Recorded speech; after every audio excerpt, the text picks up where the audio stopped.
Ah, ini pahit. Kalian hati-hati. Ini sebenarnya mengambil dari hadis. Ittaku doa al-mazlum. Takutlah, hati-hatilah terhadap doanya orang yang dizolimi. Mungkin hari ini kita tidak sadar sering menzolimi orang. Karena sekarang kita bisa berinteraksi dengan siapapun dengan sangat intensif melalui media sosial. Jangan-jangan komentar-komentar yang kita tidak sengaja itu menyakiti orang. Itu kalau orangnya tidak berkenan, apalagi mendoakan jelek. Tak doain yang mau jelek begitu, misalnya dia langsung berdoa pada Allah, hati-hati. Karena doanya orang mazlum itu langsung. Nanti di syarahnya bahkan ada penjelasan termasuk doanya orang kafir.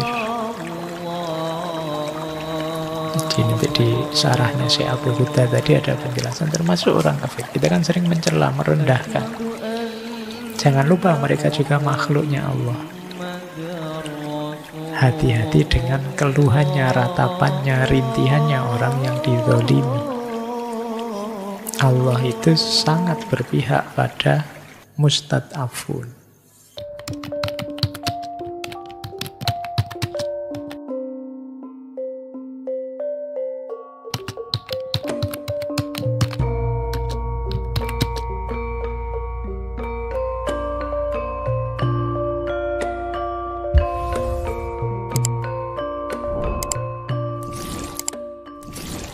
Assalamualaikum warahmatullahi wabarakatuh. Bismillahirrahmanirrahim. Alhamdulillahi rabbil alamin. Wa bihi nasta'inu ala umurid dunya waddin. Allahumma sholli wa sallim wa barik ala habibina wa syafi'ina Sayyidina wa maulana Muhammadin wa ala alihi wa ashabihi wa man tabi'ahum bi ihsanin ila yaumiddin. Amma ba'du. Bismillah, mari kita lanjut lagi ya ngaji kita.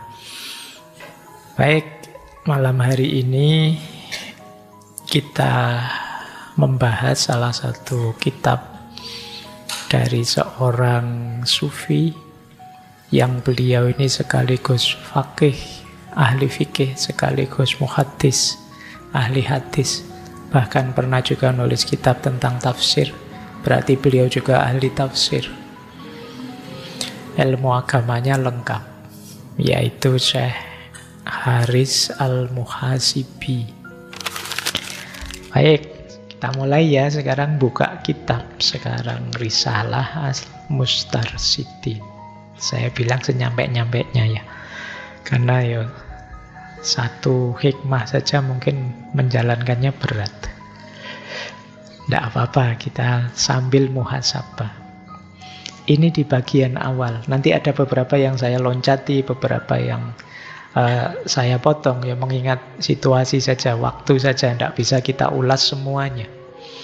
Yang pertama, yang di awal, beliau Imam Haris Al-Muhasibi bilang begini: keyakinan hanya akan diperoleh orang yang menggunakan akalnya hingga memahami maksud Allah,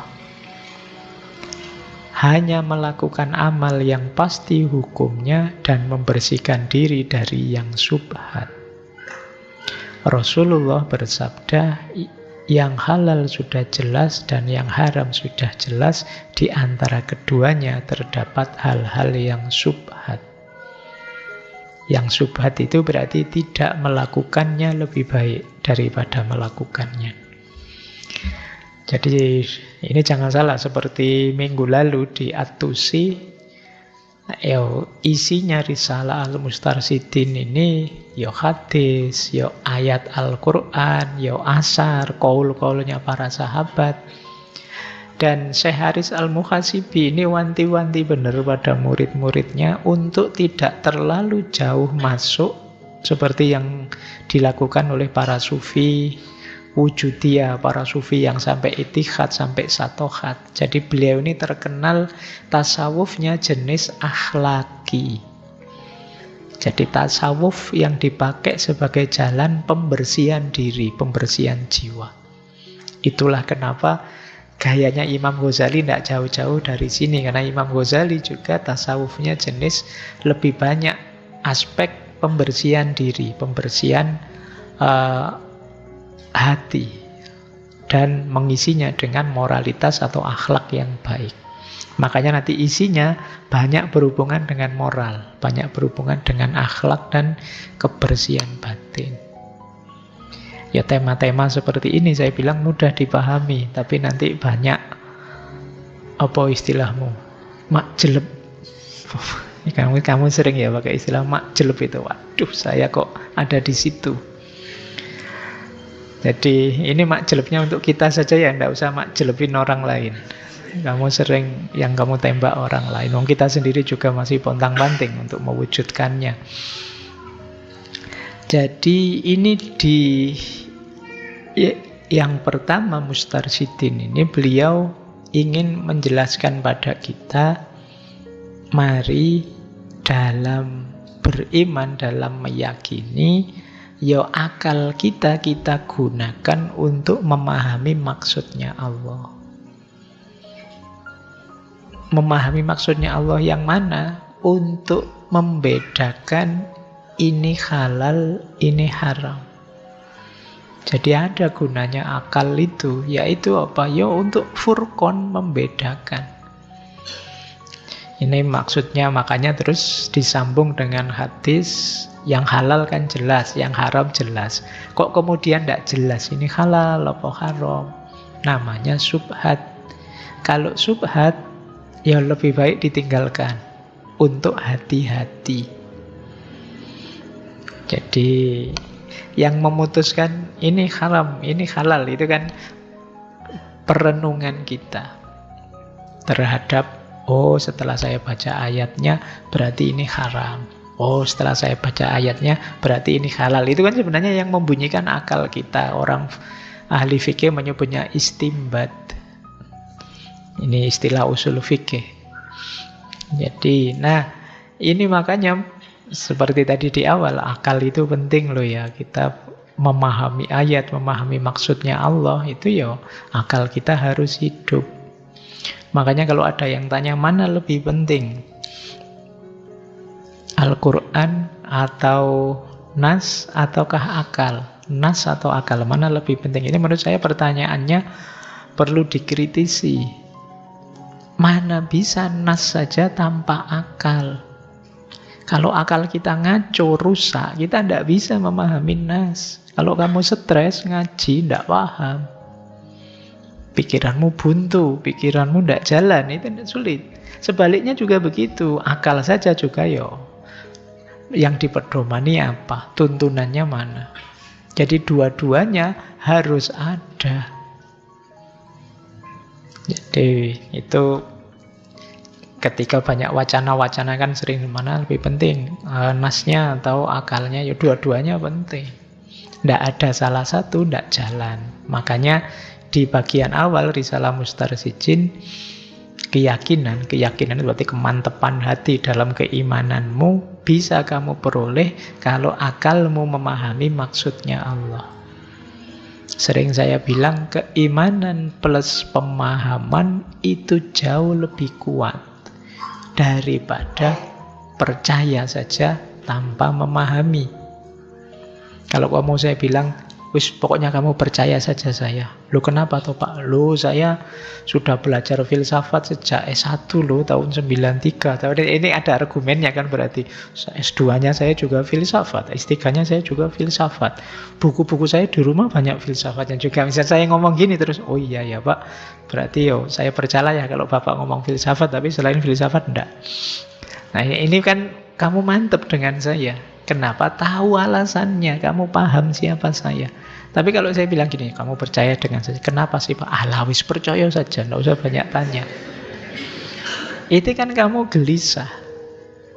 Jangankan yang ini, Nabi Musa saja kan dalam kisahnya bareng Nabi Khidir itu kan Nabi Musa gelisah. Ini tidak boleh tanya sebenarnya, tapi kalau saya tidak tanya kok kayak gitu yang dilakukan.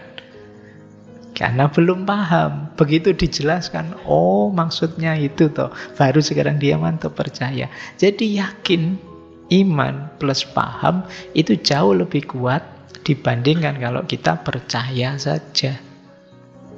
Di situ pentingnya kalian menghidupkan akal budimu, akal pikiranmu.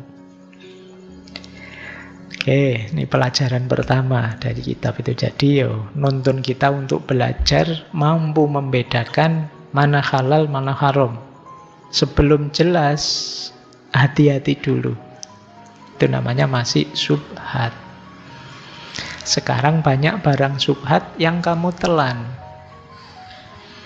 Biasanya dalam bentuk berita dan hoax.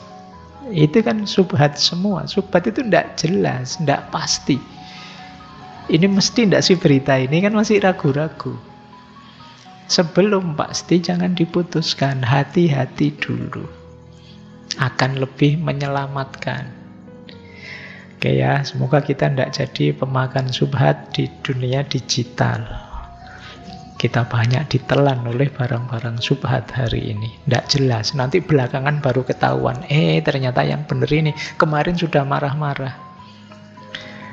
Oke. Kayak kemarin itu loh, saya berita terakhir itu, wah mana mungkin orang difabel kayak gitu kok bisa. Kan kamu terus gitu. Kamu ngamuk-ngamuk sudah dianggap, polisi bikin-bikin. Ternyata belakangan loh. Makanya ojo komentar dulu sebelum jelas. Kamu kan senengannya itu sih, kamu makan barang syubhat. Belum jelas kamu sudah komen. Baik, ini yang pertama ya, pelajaran dari Risalah Al-Mustarsyidin. Kita lanjutkan. Yang kedua, beliau ngutip dua khalifah. Yang pertama Sayyidina Ali, yang kedua Sayyidina Umar.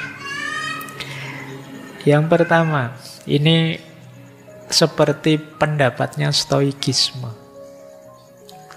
Jadi kalian kalau suka sekali dengan stoikisme, di kita juga banyak kok ajaran-ajaran seperti itu.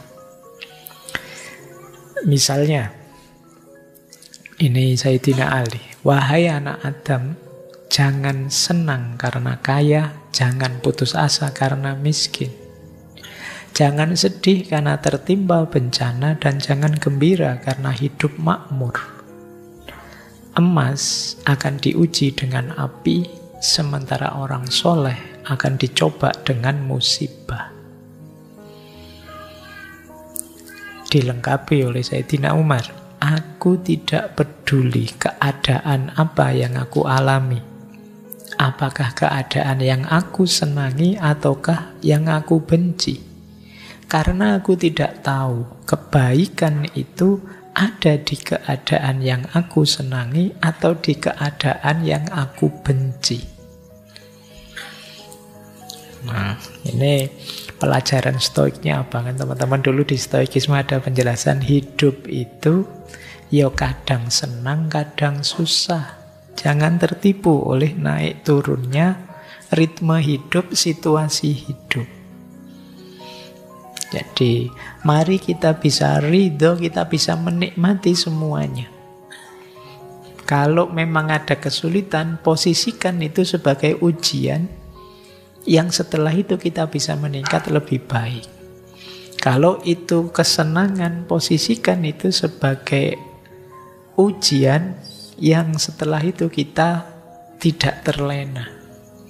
Jadi ini, mari kita bisa menerima hidup kita apapun situasinya. Seperti dilanjutkan oleh Sayyidina Umar tadi, dan aku tidak peduli dengan jenisnya pengalaman, yang dipedulikan adalah kebaikan atau hikmah dari pengalaman itu.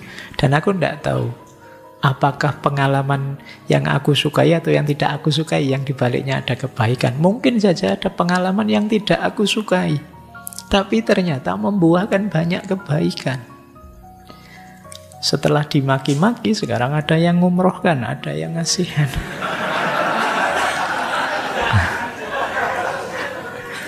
Itu kan contohnya begitu. Jadi mungkin semula, wah ini momen paling menyakitkan dalam hidup. Ternyata ada kebaikan di baliknya. Jadi coba kalian cari ini rahasia dari kalimatnya Sayyidina Umar ini. Kadang-kadang di balik peristiwa paling pahit tersimpan kebaikan yang di situ justru kalian dapat manfaat besar. Akibat patah hati, akhirnya kamu pinter nulis puisi. Oh, enggak gampang kan itu kamu.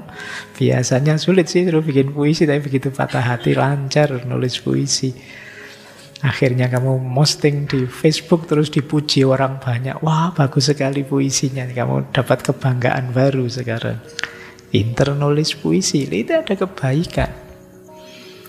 Akibat banyak tekanan, banyak ujian, akhirnya kamu rajin ibadah sekarang. Sholat malamnya rajin, puasa Senin Kemisnya rajin. Kadang-kadang memang Allah ingin kamu lebih dekat dengannya, maka kamu diuji dengan ini itu, biar kamu sadar untuk kembali padanya. Jadi kita tidak tahu kebaikan itu ada di balik peristiwa yang kita sukai atau peristiwa yang tidak kita sukai. Maka mari kita terima semuanya sambil mencari hikmah apa yang bisa kita ambil. Tidak mungkin Allah menetapkan sesuatu iseng saja. Si iseng, kamu tak kasih patah hati, pasti tidak begitu.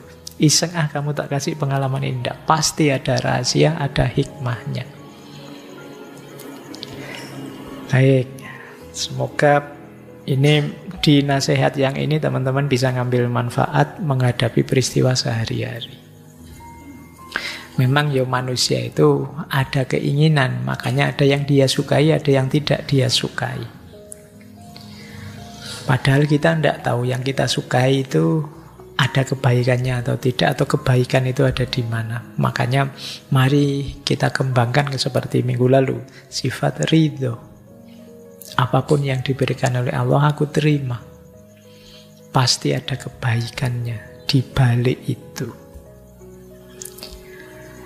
Baik, ini menghadapi peristiwa. Sekarang kita lanjutkan. Ketahuilah bahwa sedikit yang mencukupimu itu lebih baik daripada banyak yang menyengsarakanmu. Sekali-sekali kalian nanti baca ya buku. Dulu terkenal sekali zaman mahasiswa yang nulis Schumacher. Judulnya Kecil Itu Indah.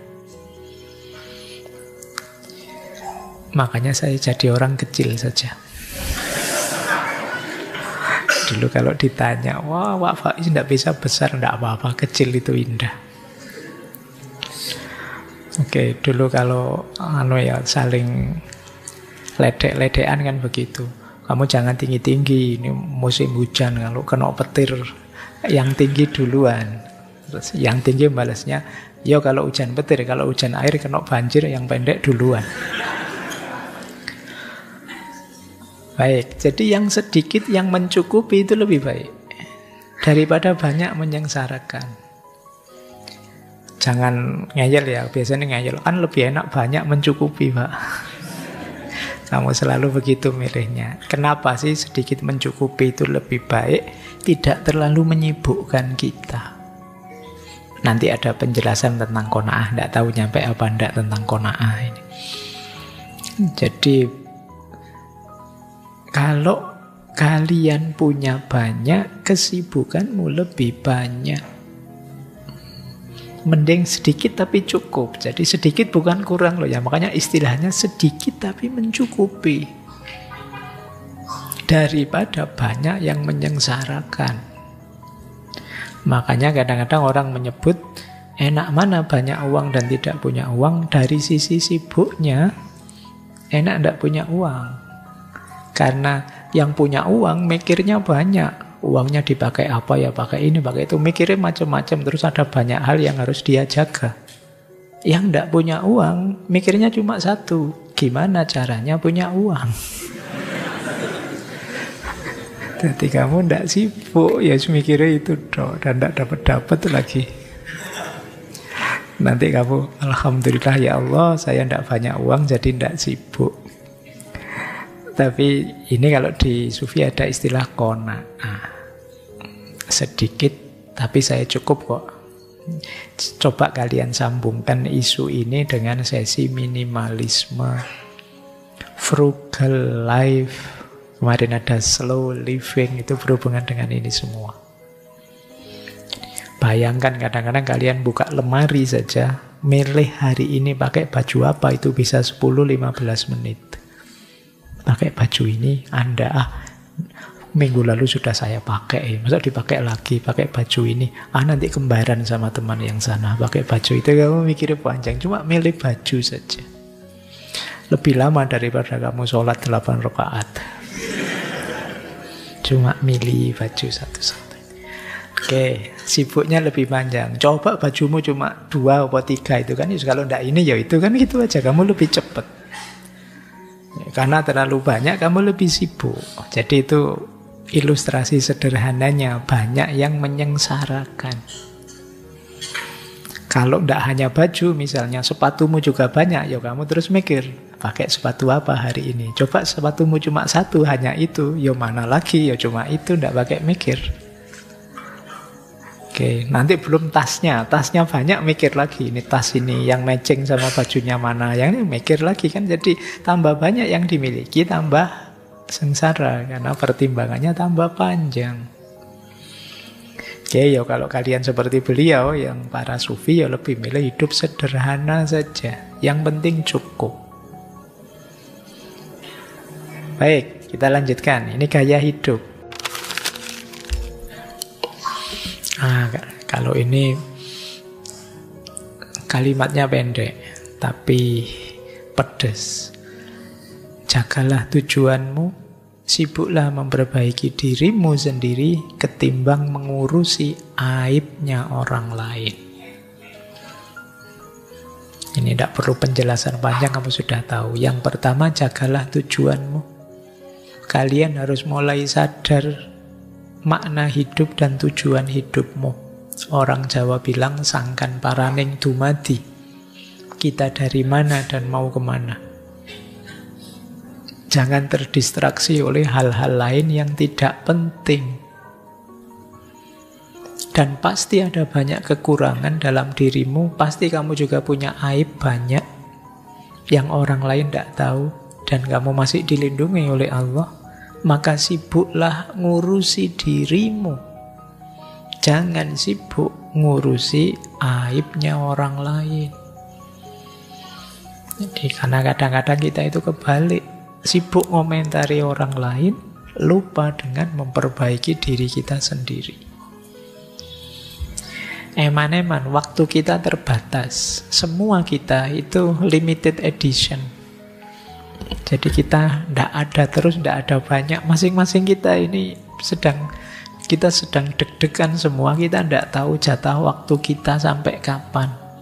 Kalau waktu yang diberikan oleh Allah ini tidak kita manfaatkan sebaik-baiknya, jangan menyesal kalau nanti kaget.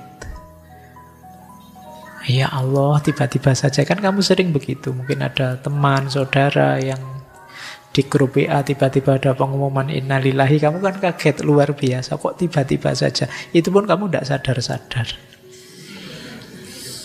Kalau ada innalillahi yang kamu lakukan, ya perlombaan copy paste ucapan innalillahi.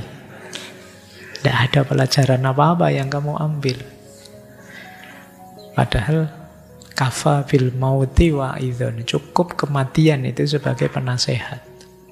Harusnya. Cuma kan kita sudah terlanjur.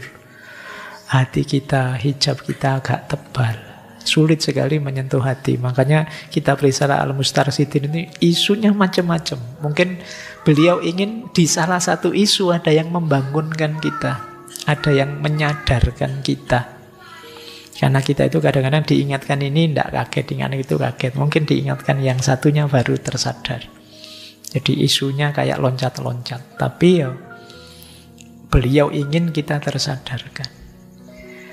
Baik, kita telusuri lagi ya. Siapa tahu ada yang membuat kita tobat nanti di beberapa nasihat beliau. Terus, ini gampang-gampang susah. Hindari hal-hal yang tidak berguna bagimu, niscaya kamu akan selamat. Ini penting ya. Perjalanan menuju Allah itu di antara pengganggunya adalah kamu sibuk sekali dengan hal-hal yang sebenarnya tidak berguna. Kalau kamu bisa menghindari ini, kalian akan lebih selamat. Berarti dalam muhasabah akhir tahun ini silahkan teman-teman ngecek ya. Sehari-hari itu biasanya yang dilakukan apa saja, terus dinilai. Nilailah aspek pentingnya. Mungkin kamu kasih nilai A, B, C, atau D gitu aja ya. Kalau A ini sangat penting, tidak bisa ditinggal. Kalau B yo masih harus dijalankan sih, meskipun tidak sepenting yang pertama. Kalau C mungkin bisa ditinggal sebenarnya sih, kalau memang ada yang penting yang harus didulukan. Tapi seandainya harus dilakukan ya tidak masalah. Kalau D jangan dilakukan sama sekali, mungkin lebih cenderung merusaknya. Coba kamu nilai ya aktivitasmu. Tidurmu berapa, makanmu berapa. Kalau kamu push rank itu nilainya berapa, kalau kamu ndak berhenti main itu. Coba kamu hitung nilai gunanya. Semakin banyak persentase hal yang tidak berguna, sebenarnya berhubungan dengan nilai dirimu. Berarti ya kamu juga orang yang tidak berguna, kurang berguna. Jadi banyak fungsi dan potensimu yang terabaikan. Makanya hindari hal-hal yang tidak berguna, maka engkau selamat. Di antara yang harus kita bersihkan, ini dulu kalau kembali ke nasihatnya Imam Haris Al-Muhasibi di sesi, saya lupa mungkin tahun lalu ya, sesi muhasabah itu, paling basic yang harus kita bersihkan adalah dosa. Lebih tinggi dari dosa yang harus kita bersihkan adalah keterikatan. Lebih tinggi dari keterikatan adalah hal-hal yang tidak berguna. Kalau 3 hal ini bersih, insya Allah yang tersisa Allah saja. Jadi ini step-step melakukan muhasabah. Jadi berarti yang tidak berguna mengganggu. Kalau istilahnya dulu, hal mubah tapi tidak ada gunanya. Mubah itu ya karena tidak dosa sih, tidak menyakiti siapa-siapa, juga tidak haram, tapi tidak penting. Kalau kamu terlalu sering melakukannya, banyak hal penting yang lain yang terganggu.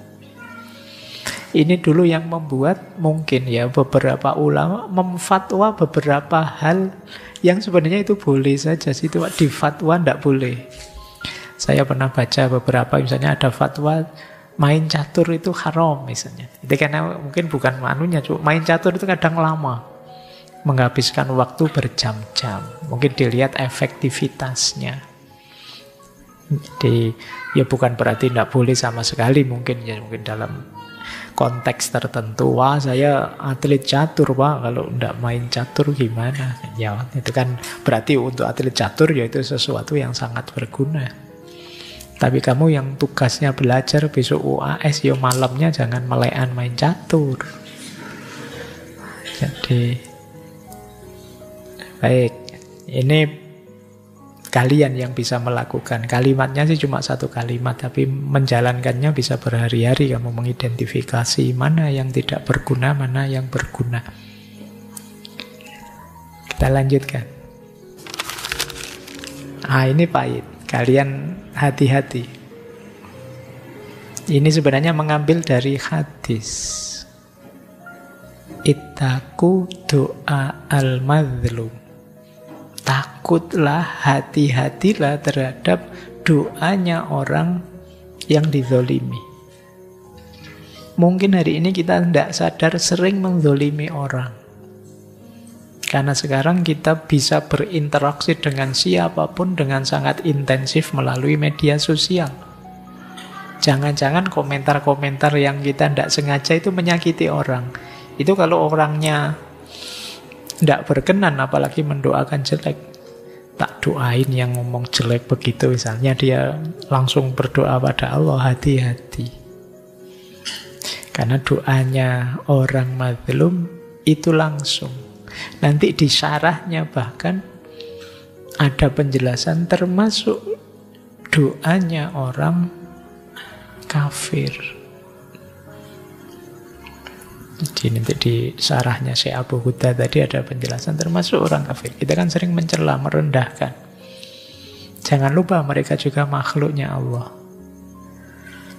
Hati-hati dengan keluhannya, ratapannya, rintihannya orang yang dizolimi. Allah itu sangat berpihak pada mustad'afun, orang-orang yang dilemahkan, dizolimi. Ada cerita Nabi Musa itu berkali-kali dicurangi, berkali-kali dibohongi oleh Bani Israel. Tapi kenapa Nabi Musa disuruh menemani terus Bani Israel? Dan beberapa kali ditolong karena mereka dalam posisi sedang lemah. Saat itu mereka inferior, sedang dizolimi. Dan dibela oleh Allah dengan pendampingan dua nabi, bahkan Nabi Musa dan Nabi Harun. Maka hati-hati dengan doanya orang yang dizolimi. Hati-hati benar kalau mau ngeritik orang, menyalahkan orang. Komentar yang di luar batas dan lain sebagainya, ya khawatirnya orang-orang ini diam-diam mendoakanmu. Meskipun untuk konteks kalian sendiri jangan dipakai senjata ya. Kamu mendolimiku, hati-hati, tak doain gitu. Ya dosamu berbalik, kamu jadi ngancam orang. Terus orangnya gini, kamu ngancam aku juga tersakiti nih. Ayo pertandingan doa sekarang gitu. Baik, ini untuk kita ya, kamu sering sekali ini pakai untuk orang lain. Baik, hati-hati tetap. Mungkin kita tidak sengaja. Mungkin kita tidak bermaksud begitu, tapi ketika menyakiti orang, menyusahkan orang, orang itu berposisi mazlum dan dia doanya langsung pada Allah. Baik, lanjut. Pikirkan baik-baik urusanmu dan bangunlah dari tidurmu. Karena kamu akan diminta pertanggungjawaban atas umurmu. Ini kalau diringkes pakai bahasamu hari ini, jangan rebahan saja. Pulang-pulang dari kampus langsung geledak. Mulai asar sampai isya sudah. Baik, hati-hati. Setiap detik umur kita akan diminta pertanggungjawabannya. Maka bangun dari tidurmu. Sadari tugasmu apa. Itu makanya pikirkan baik-baik urusanmu. Jadi di antara jalan kita untuk dekat pada Allah adalah kita jalankan amanat Allah dalam hidup kita sesuai posisi kita sebaik-baiknya. Jadi ada pandangan untuk dekat pada Allah itu bisa jalan. Kalau ini dari Syekh Ibnu Athaillah As-Sakandari, bisa lewat jalan tajrid, bisa lewat jalan asbab. Jadi dua-duanya memang ketetapannya Allah. Ada orang yang seperti para sufi, ditakdir Allah untuk mempersembahkan hidupnya sepenuhnya untuk Allah lewat jalan spiritual. Ada yang seperti kita, yang masih punya amanat ini, amanat itu, tugas ini, tugas itu dalam hidup. Dan dua-duanya adalah jalur untuk dekat pada Allah. Misalnya teman-teman jadi mahasiswa, jadilah mahasiswa yang baik dengan nawaitu lillahi ta'ala. menjalankan amanatnya Allah untuk belajar jadi manusia baik yang berguna, itu jalan kita untuk dekat pada Allah. Mungkin ada yang jadi petani, lakukan pertanian sebaik-baiknya, semaksimal yang kita mampu, nawaitunya juga memenuhi amanat tanggung jawab dari Allah. Maka pertanian jadi jalan spiritual. Kemahasiswaan bisa jadi jalan spiritual. Kemarin kita pakai istilah transendensi. Maka pikirkan urusanmu, jangan tidur saja. Perhatikan waktumu untuk memenuhi tanggung jawabmu. Itulah di antara jalanmu untuk lebih dekat pada Allah.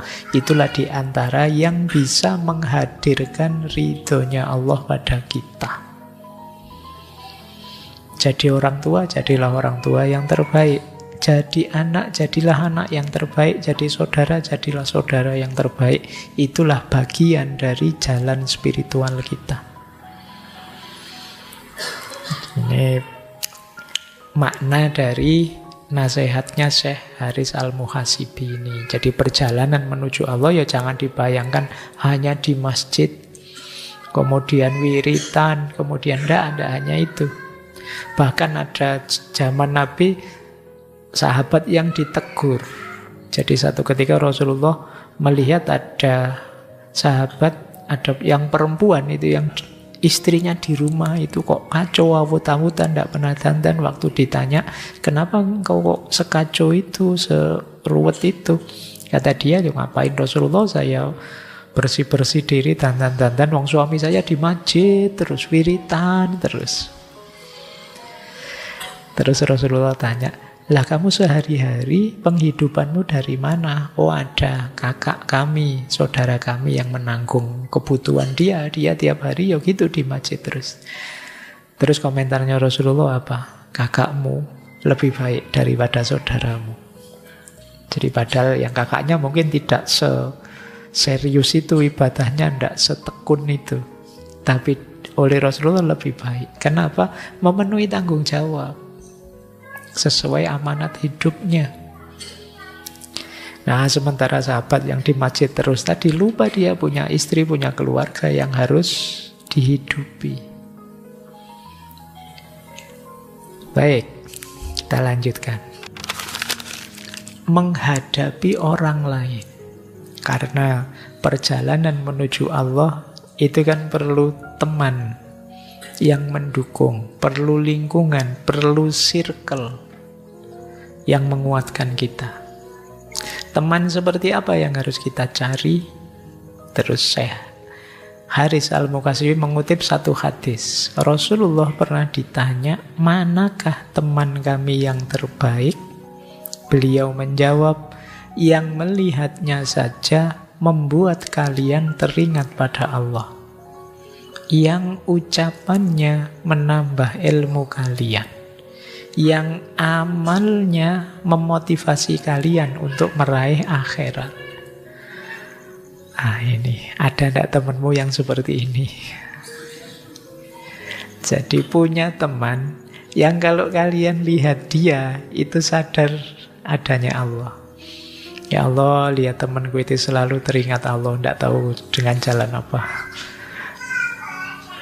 Atau kalau dia ngomong, selalu nambah ilmu baru.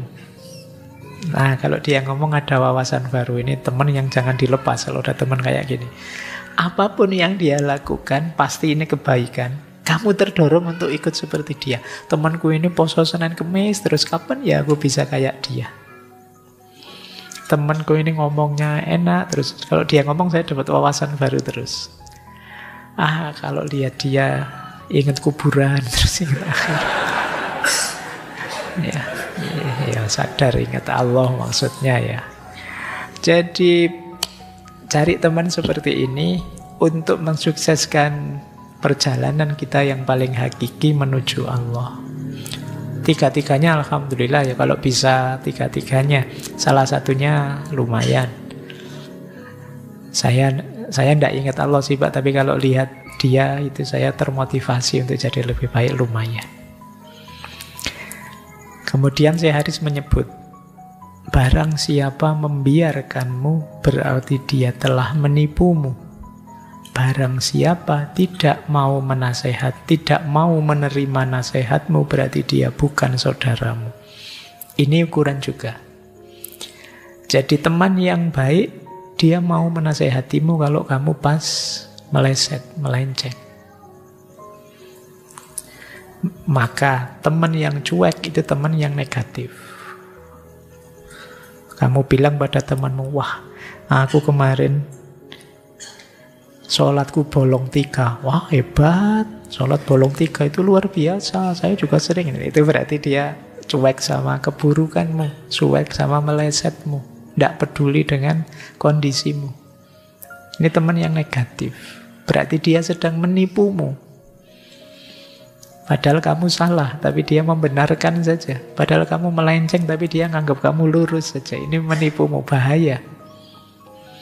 Jadi cari teman yang kalau kamu sedang salah, dia mau menasehatimu. Karena di antara kewajiban, di antara seorang sahabat itu yang pertama ta'aruf, yang kedua tasamuh, yang ketiga ta'awun, dan yang keempat tawasow.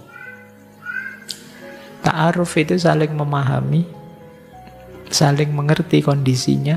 Kalau sudah saling paham, kamu tasamuh, toleran, menerima apapun kondisi dia. Kalau sudah tasamuh, ta'awun, kerjasamalah dalam kebaikan.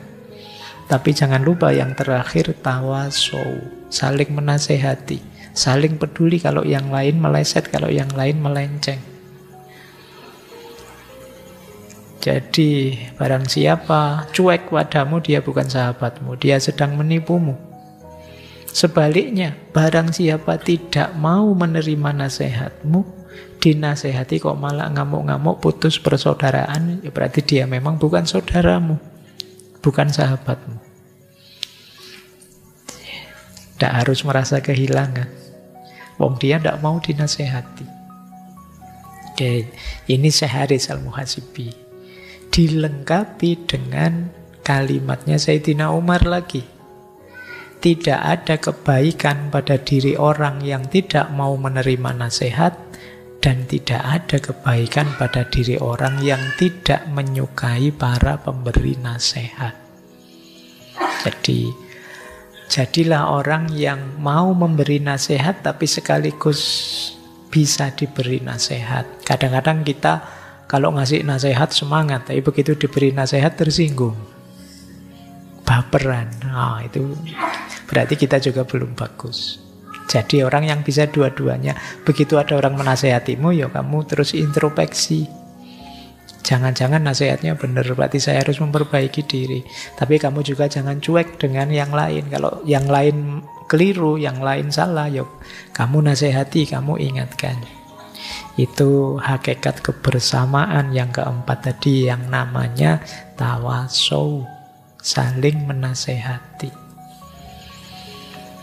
Baik, jadi kalau ini tentang sahabat, tentang teman, orang yang mendukung kita dalam perjalanan menuju Allah. Karena kita ini manusia biasa, banyak kurangnya, banyak lemahnya. Makanya perlu dukungan orang lain. Cari sahabat yang cocok.